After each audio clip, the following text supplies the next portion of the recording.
तो ब्रेक के बाद आपका एक बार फिर स्वागत है हमारी खास पेशकश चुनावी चर्चा में। अब हमारी बातचीत के केंद्र में छत्तीसगढ़ है और छत्तीसगढ़ में वो फंसी हुई सीटें हैं जो दोनों पार्टियों को दुविधा में डाले हुए हैं। कांग्रेस पार्टी 90 में से 83 सीटों पर प्रत्याशी घोषित कर चुकी है। 7 सीटों पर उलझन में और 7 पर उसके मौजूदा विधायक हर घड़ी अपने आप को टकटकी लगाए देखते रहते हैं कि मेरा होने क्या जा रहा है। वहीं भारतीय जनता पार्टी की बात करें, बहुत पहले से प्रत्याशी चयन की प्रक्रिया को अंजाम दिया। उसने अपनी सूची के तहत 9 तारीख को भारी भरकम सूची भी निकाल दी, फिर एक सूची एक नाम के साथ में भी निकाल दी, पर अभी भी 4 सीटों को लेकर भाजपा में पेच फंसा हुआ है। हम बात इन फंसी हुई सीटों के संदर्भ में करेंगे। दोनों पार्टियों को पता था चुनाव कब होना है, दोनों पार्टियों को पता था कि किन सीटों पर चुनाव होना है। दोनों पार्टियां ये दावा कर रही थी हमारी तैयारी पूरी है, पर ये कैसी तैयारी है जिसमें नामांकन कल शुरू होने जा रहा है और प्रत्याशियों का अता पता नहीं है। उन विधायकों के संदर्भ में स्थिति स्पष्ट नहीं है जो 5 साल तक जनता के बीच में रहे हैं, और भारतीय जनता पार्टी जिसे पुनः सत्ता में आने को लेकर व्यग्रता है, उसकी भी तैयारी ऐसी आधी अधूरी सी क्यों? सवाल है ना। इस सवाल का उत्तर लेने की कोशिश करते हैं।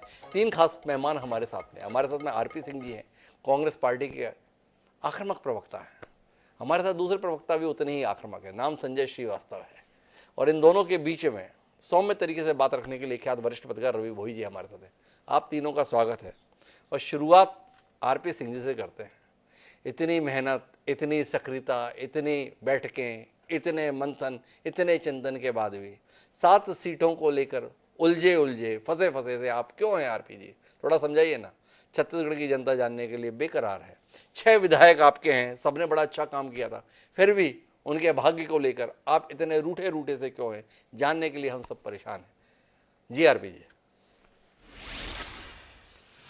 हिमांशु जी, आपसे माफी मांगते हुए अपनी बात की शुरुआत करता हूं कि ये उलझन हमारी तुम सुलझा क्यों नहीं देते, किसकी टिकट कटेगी साफ साफ बता क्यों नहीं देते। तो सूची चाहे बीजेपी की हो चाहे कांग्रेस की, सबसे पहले आपको पता चलता है, उसके बाद जो है पार्टियों की अधिकृत सूची आती है। तो अगर कहीं उलझन है तो आपसे बेहतर इस बात को कौन जानता है, लेकिन पार्टी प्रवक्ता होने के नाते मैं इस बात को बड़ी गंभीरता से कहता हूं कि जिन जिन सीटों पर हाईकमान को ऐसा लगा कि कुछ पूरक जानकारियों की आवश्यकता है, उन सीटों को रोका गया है, और जो जानकारियां हाईकमान के लिए वांछित थी वो यहां से भेज दी गई हैं। मुझे लगता है कि अगले 1 या 2 दिन के अंदर ये रुके हुए नामों की जो सूची है वो जारी कर दी जाएगी।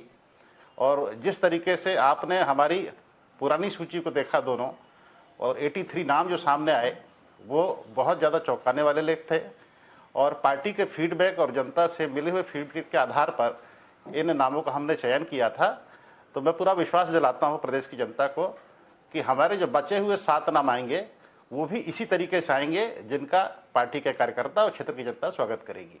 अच्छा, एक बात बताओ, किस्मत लाल नंद, शकुंतला साहू, विनोद चंद्राकर, लक्ष्मी ध्रुव, कुलदीप जुनेजा और अंबिका सिंह देव, इनके कामों में खोट क्या रहा भाई जो इनकी टिकट रुक गई है?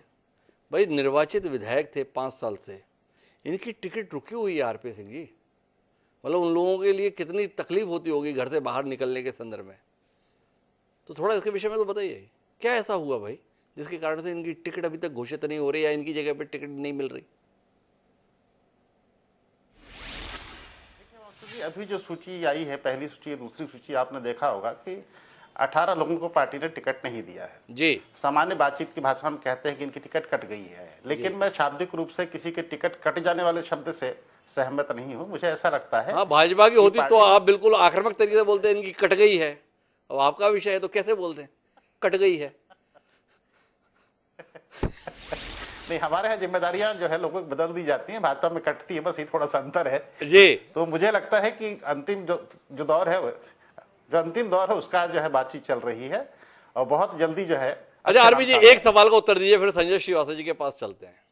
इन 7 सीटों के अटकने रुकने से पार्टी की चुनावी संभावनाएं मजबूत हो रही हैं या प्रतिकूल हो रही हैं? थोड़ा इसको दृष्टि दीजिए ना। अनुभवी राजनेता हैं आप, शोधी प्रवक्ता हैं। ये जो अटक गया है मामला, इससे मामला कहीं खटक तो ना जाएगा? नहीं ना, इससे मामला अटक रहा है, ना खटक रहा है, ना कि उलझ रहा है। ये बहुत सामान्य सी प्रक्रिया है। आखिर देखिए, बीजेपी ने भी 4 सीटें होल्ड पर डाली हुई हैं जी। तो कई बार ऐसा होता है कि जो पार्टी काला कमान होता है, प्रदेश की लीडरशिप के द्वारा वह प्रस्तुत किए जो भी आंकड़े हैं उससे संतुष्ट नहीं होता है, और हाईकमान को ऐसा लगता है कि कुछ पूरक जानकारियां हमें और मिलनी चाहिए, जिसके बाद हम कोई अच्छा फैसला ले मैं सकेंगे। दोबारा आऊंगा आपके पास में, ये जो बार बार आप पूरक पूरक पूरक कर रहे हैं ना, इसी को लेके आऊंगा। लेकिन अभी संजय श्रीवास्तव जी के पास चलता हूं। क्या हो गया संजय श्रीवास्तव जी? आप तो 2 महीने पहले चुनाव के ऐलान से पहले भी प्रत्याशी घोषित कर रहे थे। ये कौन इतना परेशान कर रहा है आपको, जो 4 सीटों के संदर्भ में फैसला नहीं ले पा रहे हैं?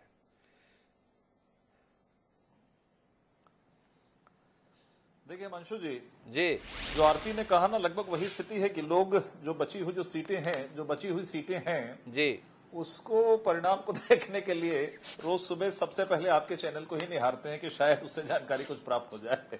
लेकिन ठीक है, देखिए ऐसा है कि अभी आरपी सिंह ने स्वयं स्वीकार किया कि पूरक, और आपने भी उसको कोट किया, तो लगभग ये पूरी पार्टी जो कांग्रेस से खड़ी है वो पूरक की स्थिति में ही खड़ी है, परीक्षा में पूरक की स्थिति में खड़े हैं ये जी। अब जहां तक टिकटों का सवाल है, देखिए तैयारियां तो पार्टी की पूरी रहती है, और कमोवेश हमारा बहुत क्लियर था एजेंडा कि 21 सीटों पे जहां पर हम पीछे हैं वो हमने पहले डिक्लेयर करके उनको मौका दिया कि आप अपनी तैयारियों को पूरा करें जी। दूसरी जो सूची जो 64 प्रत्याशियों की है, लेकिन एक चीज और कोट करूंगा कि 21 सूची के बाद तो बहुत आनंद फानंद में कांग्रेस के जो मुख्यमंत्री हैं और जो प्रदेश अध्यक्ष हैं, उन्होंने सितंबर की तारीख डिक्लेयर की थी कि हम 6 सितंबर को पहली सूची जारी करेंगे, लेकिन वो नहीं कर पाए। 18-19 अक्टूबर के आसपास इनकी सूची जारी हुई। ये स्थिति कांग्रेस की रही। लेकिन देखिए ऐसा है कि कुछ सीटों पर समीकरण का विषय रहता है, मैं इस बात को स्वीकार करता हूं कि लगभग समीकरण रहता है। दूसरा विषय यह है कि पूर्ण रूप से आपने देखा होगा कि जितनी सीटों को हमने डिक्लेयर किया है, लगभग ये स्थिति है कि जीतना आवश्यक है, और जिताऊ कैंडिडेट के ऊपर बीजेपी ने विशेष रूप से ध्यान दिया, सभी समीकरणों को साधते हुए ये कमोवेश 86 सीटों पर है। अब जो बची हुई 4 सीटें हैं जिस पर कि एक बेलतरा है, कुछ समीकरण के हिसाब से हो सकता है। अंबिकापुर एक बड़ी सीट है, वहां पर मैं प्रत्याशी की बात कर सकता हूं कि वास्तव में हम एक अच्छे प्रत्याशी की तलाश है। इस वजह से मैं कह सकता हूं कि ये 4 सीटें रुकी है। अच्छा, मैं थोड़ा रोकता हूं आपको और संजय जी थोड़ा विस्तार देता हूं आपकी बात में। आपने बताया कि देखो जो हम बड़े अंतर से हारे थे उन 21 सीटों पर हमने प्रत्याशी देखो कितने पहले घोषित कर दिए। ये अंबिकापुर जो है ना, वो आप 40,000 वोटों से हारे थे और अभी तक प्रत्याशी घोषित नहीं किए। तो कितनी बड़ी हार आपको अंबिकापुर में चाहिए थी जिसके बाद वहां पर आप प्रत्याशी घोषित पहले कर देते? नहीं हिमांशु जी, मैं बड़े अंतर की बात नहीं किया था। जो लगातार सीटें, अंबिकापुर भी हम हार रहे हैं, 3 बार से हम हारे हैं, इस बात को मैं स्वीकार करता हूं। लेकिन जहां पर हम लगातार 2 बार 3 बार, जहां पर हम छत्तीसगढ़ में खासकर बनने के बाद हम सीटें नहीं जीत पाए, उन सीटों को चिन्हित किया गया था। अंबिकापुर सीटें ऐसी है कि वहां पर कई प्रकार के समीकरण है सामने कि किस प्रकार के कैंडिडेट को उतारा जाए। स्थानीय हमारी प्राथमिकता है, कोई बड़े कैंडिडेट को हम लड़ाएं, तो बहुत सारी चीजें हैं। और चूंकि ये उलझन है, या आप इस गफलत में रहे कि शायद इनको ही हम अपने यहां से उतार लेंगे, अब वो बात बन नहीं पाई इसलिए इतनी उलझन में फंसे हुए? देखिए मुझे लगता है ये हमसे ज्यादा चिंता तो ये कांग्रेस को होना चाहिए कि टीएस बाबा कहां इधर है कि कहां है जी। मुझे लगता है हमारे लिए कोई परेशानी का सबब नहीं है। अरे आप तो उनके खिलाफ प्रत्याशी तक तय नहीं कर पा रहे और फिर कह रहे हमारे लिए परेशानी का सबब नहीं है। तो हमने ये पूछा कि ऐसा तो नहीं कि आप मान के बैठे थे कि टीएस सिंहदेव या उनके यहां से तो अपन अपने ही से उतार लेंगे, तो तैयारी नहीं किए इसलिए अब उलझन में पड़ गए? ऐसा नहीं है, ऐसा नहीं है। ये गफलत तो कांग्रेस फैला रही है। ये हमारी स्ट्रेटेजी है कि हम कैसा प्रत्याशी वहां पर उतारेंगे जी। मैं इसलिए उस बात को आगे बढ़ा रहा हूं कि जब बृहस्पति सिंह की टिकट कटी और बृहस्पति सिंह जी का आरोप क्या है उसको आप समझ सकते हैं। ये लिंक उन्होंने भाजपा से किया, लेकिन मेरा सबसे बड़ा सवाल है कि लगभग 24 घंटे बीत गए, 48 घंटे बीत गए हैं बृहस्पति सिंह जी के आरोप को जिन खेमे के माने जाते हैं, अभी तक मुख्यमंत्री जी जो हर घंटे के अंदर में कुछ न कुछ बयान देते हैं, इस पर उन्होंने इस वक्तव्य को खारिज अभी तक नहीं किया है जो आरोप बृहस्पति सिंह जी ने लगाया है। तो मुझे लगता है ये कांग्रेस के लिए परेशानी का सबब है, हमारे लिए नहीं। हमारी एक तैयारी है, हम बहुत जल्द उसकी भी घोषणा करेंगे। अच्छा, मुख्यमंत्री जी ने इस आरोप को नहीं खारिज किया ये तो ठीक है, पर संजय श्रीवास्तव जी भाजपा ने भी खारिज नहीं किया है, तो भाजपा के इस आरोप के साथ में सहमति है क्या? नहीं, हम आरोप पर क्यों ध्यान दें? अच्छा, परेशानी मुख्यमंत्री कांग्रेस जी की है। ध्यान दें, परेशान भाई कांग्रेस- जोड़ा तो आपके साथ ही गया। एक मिनट सर, एक ना ना ना ना ना, एक नहीं, जोड़ा गया टीएस बाबा के साथ में। तो मुझे लगता है पूरी परेशानी उनकी है, हम क्यों तकलीफ करें? कुछ तकलीफ तो उनको भी झेलना चाहिए ना। तो आज ये कारण आ गया, क्योंकि अभी मैं राजेंद्र तिवारी जी को सुन रहा था किसी चैनल के अंदर में, वो स्वीकार कर रहे थे कि बृहस्पति सिंह जी की टिकट इसलिए कटी कि वो बहुत ज्यादा बोलते हैं। तो मैंने वाला बड़ी देर कर दी आपने बताते बताते कि वो बहुत ज्यादा बोलते हैं, लेकिन उस समय पूरी सरकार खड़ी थी उनके साथ में, तब टीएस बाबा अलग दिखाई दे रहे थे। और एक बात आपको बताओ, गलती अब दिखाई वापस मूल मुद्दे पे आते हैं। आपने कहा समीकरण की बात है, भाई समीकरण कोई नया हो रहा है क्या? कोई नई सीट बन गई? 4 सीटें हैं, बेलतरा, बेमेतरा, कसडोल, अंबिकापुर। कहां कौन कैसा क्या है सब तो पता है। इसके बावजूद भी भाजपा जैसा सुव्यवस्थित अध्ययनशील राजनीतिक दल प्रत्याशी चयन के मामले में अटका सा, भटका सा दिखाई दे रहा है। क्यों? कौन है जिसको दिलाना चाहते हैं, या कौन है जिसको रोकना चाहते हैं, या किस बात का इंतजार कर रहे हैं? आप तो समझ पाए होंगे संजय श्रीवास्तव जी। हमारे चैनल को आप देखते रहते हैं, वो तो ठीक बात है, पर हम तो बताएंगे तब ना जब पार्टी फैसला करे। पार्टी फैसला नहीं कर रहे, इसलिए हम भी परेशान हैं, इसीलिए तो आपको बुलाए हैं। देखिए वंशु जी, ऐसा है, राजनीति में ये माना जाता है, चुनाव में कई बार ये माना जाता है कि सामने वाले की रणनीति देखकर हम अपनी तैयारी करें, हम अपना कैंडिडेट उतारें जी। लेकिन हमारी अच्छी तैयारी थी, पूर्व तैयारी थी, इसीलिए तो हमने पहले डिक्लेयर किया सब चीजों को। कांग्रेस के सामने तो हमारे पूरे पत्ते खुले थे, बावजूद इसके कांग्रेस वहां पर कैंडिडेट नहीं दे पा रही है। ये मूल प्रश्न को जरा ध्यान दीजिएगा, ये क्या है? ये कांग्रेस की कहीं ना कहीं कमजोरी है।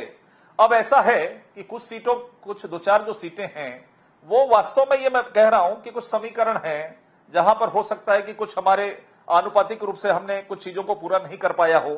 कुछ बेहतर कैंडिडेट की बात है, 2-2, 3-3 बेहतर कैंडिडेट हैं, किसको उतारा जाए, ये है मूल रूप से, बाकी कुछ नहीं है। जहां 95% कैंडिडेट डिक्लेयर हो गए, 2-4% बचा हो, तो मुझे लगता है उसका कोई बहुत बड़ा कारण नहीं।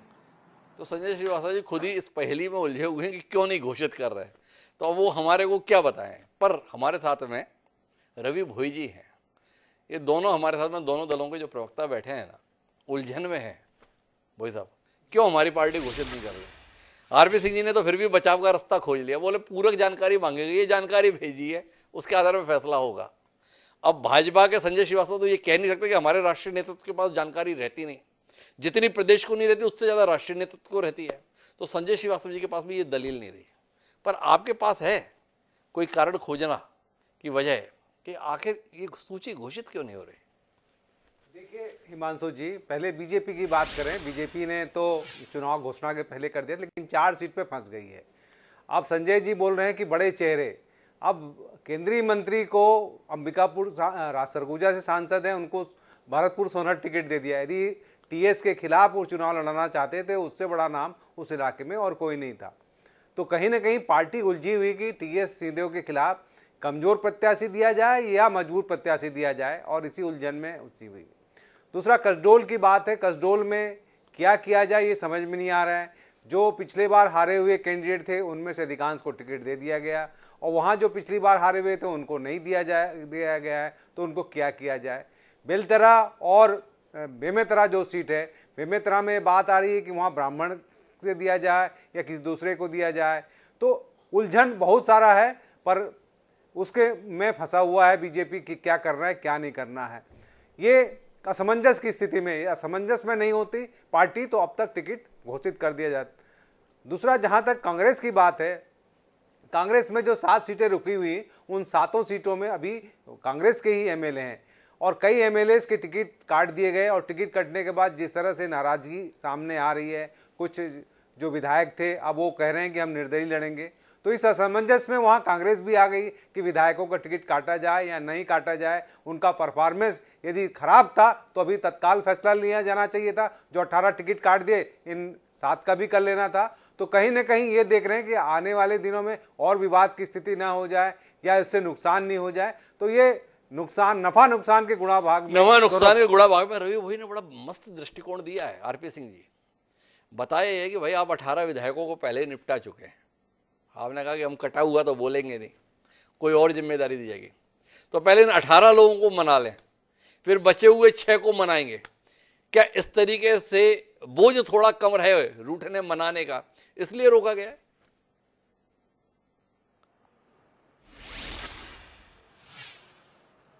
जी आरपी जी।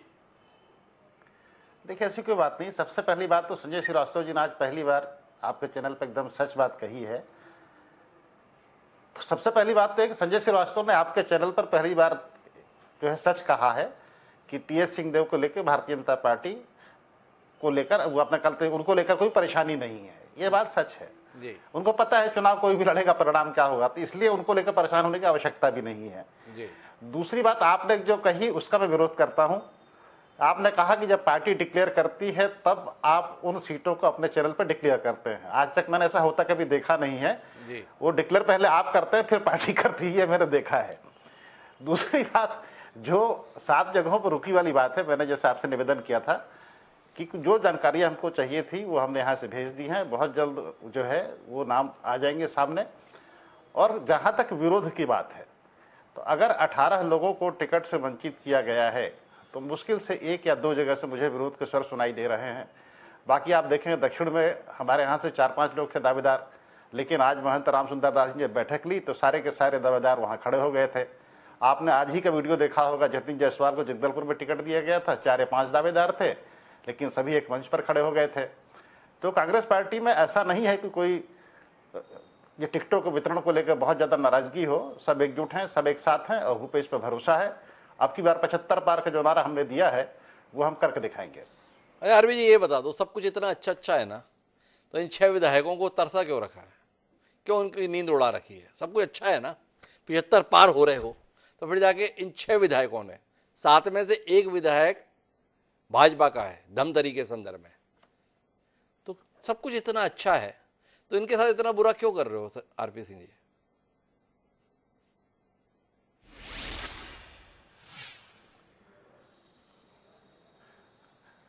हिमांशु जी, 75 के लिए भी ये 7 जरूरी है ना। तो इनका कटना जरूरी है या इनका बना रहना जरूरी है? इन 7 सीटों को मिला के 75 पार होगा। हाँ, तो इसलिए तो पूछा कि इनका कटना जरूरी है या इनका बचना जरूरी है। ये टिप्पणी करने के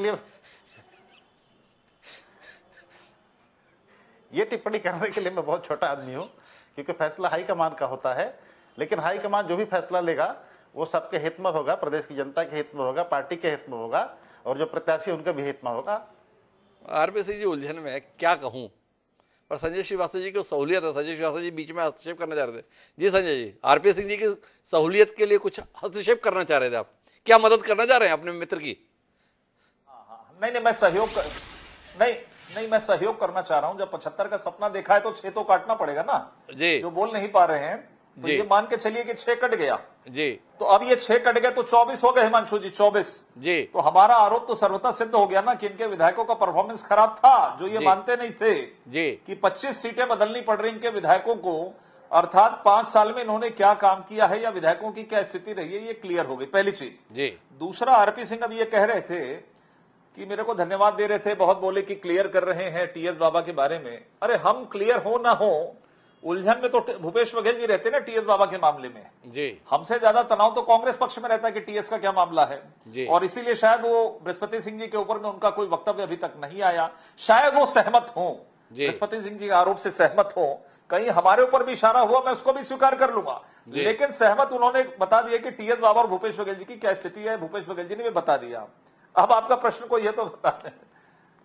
मेरा प्रश्न आपसे यह है कि आपने कहा कि देखो इनके 24 विधायकों के इन्होंने टिकट काट दिए, तो आप मानते हैं कि कांग्रेस ने भाजपा से सबक लिया?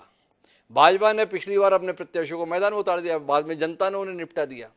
कांग्रेस ने सबक लिया और कांग्रेस अपने प्रत्याशी चयन में कड़े फैसले ले रही है। क्या कहते हैं, कांग्रेस के ये कड़े फैसले चुनाव में उसके लिए मददगार नहीं हो जाएंगे? नहीं, देखिए ऐसा है जी, हर एक पार्टी की हिमांशु जी अपनी अपनी स्ट्रेटेजी है जी। इनकी संख्या भी तो 71 है जी। अब 71 में यदि 25 भी अभी हम बात करें तो लगभग 30%, 33-34% पड़ता है जी। परफॉर्मेंस की तो बात अभी और भी है, लेकिन ये काट पाए हैं 18 और संभवतः 6 को भी जोड़ ले तो 24 की स्थिति बनती है। देखिए, ऐसा है, कुछ गलतियां होती ही हैं, तभी जाकर इस तरह की स्थिति बनती है कि हम चुनाव हार जाते हैं। लेकिन मुझे ऐसा लगता है कि लगभग 40 से 42 नए चेहरे भारतीय जनता पार्टी ने अपनी इन 84-85 सीटों के अंदर में दिया है। लगभग 50% हमने चेहरे बदल दिए हैं। तो मुझे लगता है जो बीती बातें निकल गई उस पर विचार करने से बेहतर था कि इस बार हमसे कोई गलती ना हो जी। तो मुझे लगता है कि इस मामले में भारतीय जनता पार्टी ने बेहतर काम किया है और विशुद्ध रूप से, चूंकि हमारे सामने एक बड़ी चुनौती थी, इसलिए बड़ी कड़ाई के साथ में काम किया गया है, निचले स्तर पर जाकर काम किया गया है। कुछ ऐसे चेहरे, सरपंच से लेकर बहुत आम कार्यकर्ताओं तक को टिकट दी गई है और बड़े नेताओं को भी टिकट दी गई है जो पिछली बार मंत्री थे 15 साल में। इस बात को स्वीकार करता हूं।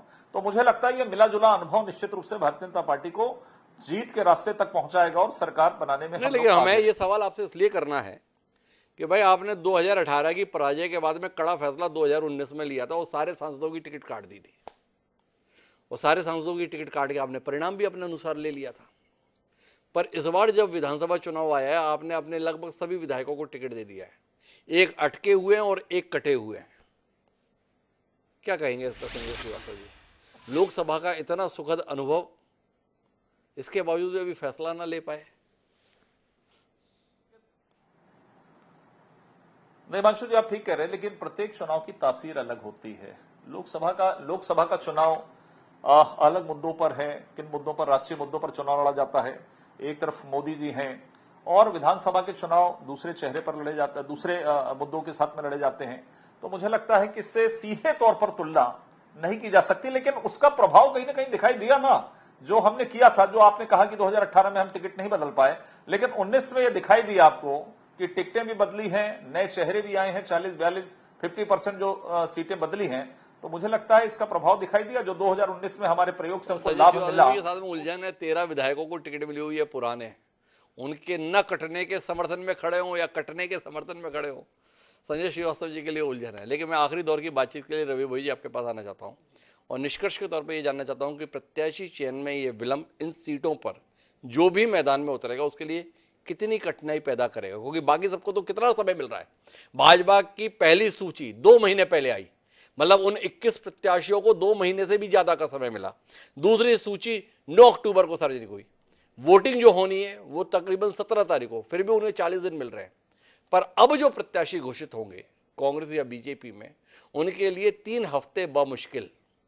क्या पार्टी अपने ही प्रत्याशियों के लिए संकट पैदा नहीं कर रही?